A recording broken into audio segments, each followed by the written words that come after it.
अरविंद केजरीवाल की जमानत पर आम आदमी पार्टी की प्रेस कॉन्फ्रेंस हो रही है, सीधे वहीं का रुख करते हैं। लोकसभा चुनाव जो लोकतंत्र का महापर्व होता है, इस लोकसभा चुनाव के दौरान जिस तरह से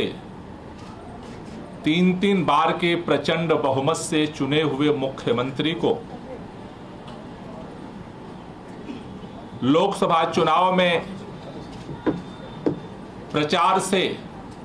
केंद्र की भारतीय जनता पार्टी की मोदी सरकार ने वंचित किया था, आज सर्वोच्च न्यायालय ने इस देश से मोहब्बत करने वाले, संविधान से मोहब्बत करने वाले, लोकतंत्र से मोहब्बत करने वाले के दिलों में एक उम्मीद की किरण जगाई है। हम पूरे दिल्ली के लोगों की तरफ से, देश के संविधान प्रेमियों की तरफ से, पूरी पार्टी की तरफ से सर्वोच्च न्यायालय का धन्यवाद करना चाहते हैं कि उन्होंने इस तानाशाही के अंधकार युग में दिल्ली के मुख्यमंत्री अरविंद केजरीवाल को अंतरिम बेल दे करके एक उजाले की रोशनी जलाई है। आज पूरी दिल्ली ही नहीं, पूरा देश खुश है, इस बात से प्रफुल्लित है कि इन विपरीत परिस्थितियों में भी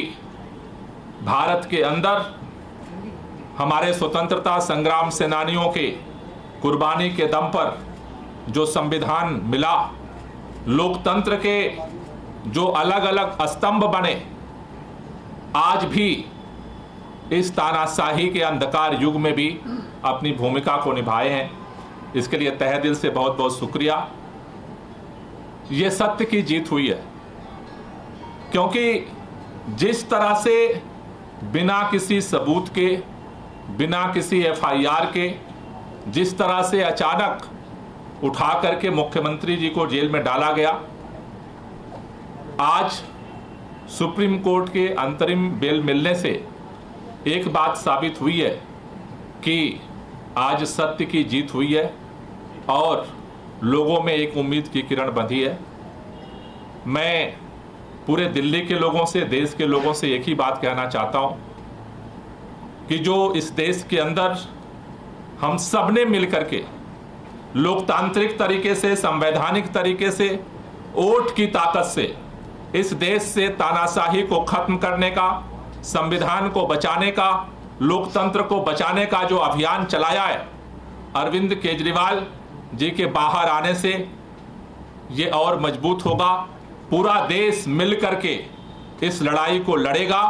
और इस देश के अंदर लोकतंत्र को और संविधान को बचा करके इस देश को और मजबूत करेगा। तो मैं पुनः सभी लोगों को बधाई भी देना चाहता हूं और खास तौर से सुप्रीम कोर्ट का धन्यवाद करना चाहता हूं। मैं चाहूंगा कि आतिशी जी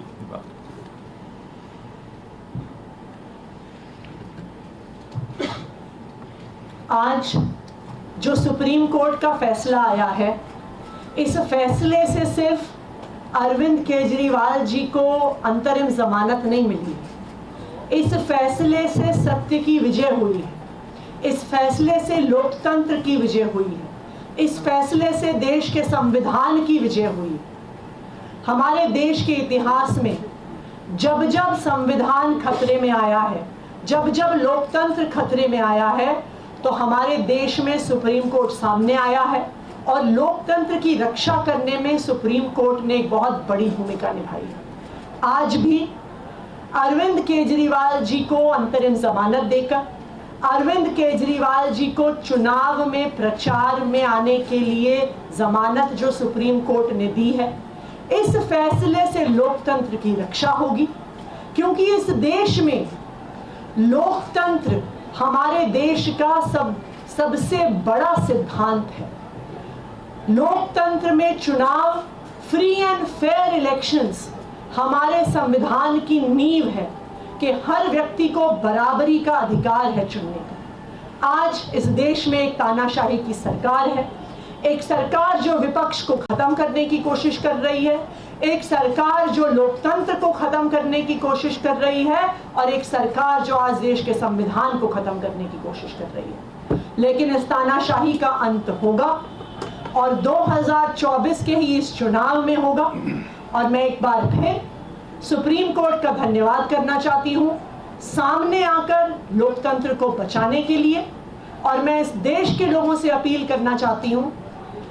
कि इस देश को, अपने लोकतंत्र को और अपने संविधान को बचाने के लिए ये आखिरी मौका है। इसलिए हम सब की जिम्मेदारी है कि हम सबको मिलकर अपनी वोट की ताकत से इस तानाशाही को खत्म करना है। धन्यवाद। सौरभ।